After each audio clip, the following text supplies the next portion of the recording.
সুপ্রিয় দর্শক শ্রোতা, এই মুহূর্তে আপনারা যে যেখান থেকে দেখছেন আপনাদের সকলকে জানাই প্রাণ ঢালা অভিনন্দন। আজকে যে মানুষটার সাথে আলাপচারিতায় বসেছি তিনি আমার এবং আপনাদের সকলের অত্যন্ত প্রিয়। তো কথা না বাড়িয়ে চলুন তার মুখ থেকে একটু নাম পরিচয় শুনে আসি। আসসালামু আলাইকুম সকলকে। আমি আব্দুর রাজ্জাক, পরিবার পরিকল্পনা পরিদর্শক, মধুপুরি ইউনিয়ন, সোনাতলা, বগুড়া।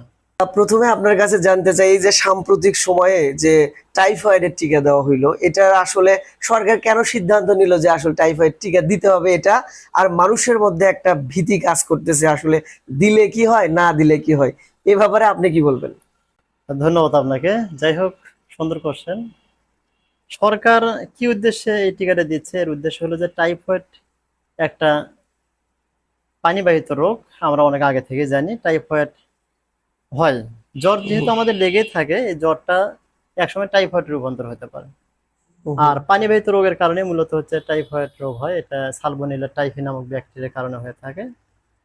আর সরকারের উদ্যোগ সেটা হলো যে অনেক পূর্বে, মনে হয় সম্ভবত 2008 থেকে 10 সালে একটা পরিসংখ্যান আছে, সেখানে 8,000 লোক টাইফয়েডে আক্রান্ত হয়। আক্রান্ত অনেক হয়, কিন্তু মারা যায় 8,000। এই 8,000 জনগোষ্ঠীর মধ্যে 15 বছরের নিচে যে বাচ্চারা মারা যায় এর সংখ্যা ছিল 6,000-এর মতো। তা সেখান থেকে সরকার উদ্যোগ নিয়েছে যে এই 15 বছরের নিচে যে শিশুরা আছে, অর্থাৎ 9 মাস থেকে 15 বছরের নিচে সকল বাচ্চাকে একটা করে ডোজ টাইফয়েড টিকা দেওয়া হবে। এটাই মূলত হচ্ছে সেই থেকে উদ্দেশ্য। আর একটা কোশ্চেন করেছেন যে এই যে অনেক কিছু ভীতি বা অনেক জনমনে জল্পনা কল্পনা রয়েছে, এই বিষয়ে যদি বলি, আসলে তো এটা পূর্বেকার তথাকথিত, মানে কথায় কথা, মানুষের মুখে মুখে, কিন্তু যার কোনো ভিত্তি নাই, যেটা ছিল করোনা কালীন সময়ে নেওয়া করোনার ডোজ।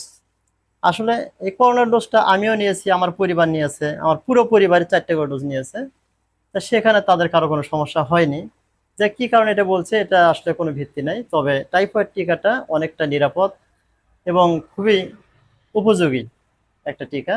এর কোনো পার্শ্ব প্রতিক্রিয়া নাই বললেই চলে। গত 12 তারিখ থেকে আমাদের টিকার ক্যাম্পেইন শুরু হয়েছে।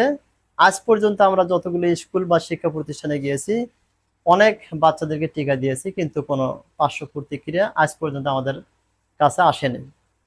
তাহলে টিকাটা আমরা ধরে নিলাম অবশ্যই উপকারী, এবং এই যেগুলো ছড়াইছে এগুলো কুসংস্কার বা গুজব, এটা ধরে নিলাম। আচ্ছা, এ পর্যন্ত ধরেন হচ্ছে যে নবজাতক কিংবা শিশু, তারপরে আপনার গর্ভবতী কিশোরী যে টিকাগুলো গ্রহণ করে তারা আসলে অনেকেই দিতে চায় না, একটা ভীতি কিংবা কুসংস্কার তাদের মধ্যে কাজ করে। এ ব্যাপারে আসলে দিলে কি হবে বা না দিলে কি হবে, এটা যদি একটু খোলাসা করতে। ও আচ্ছা, ধন্যবাদ। সেটা হলো যে আমরা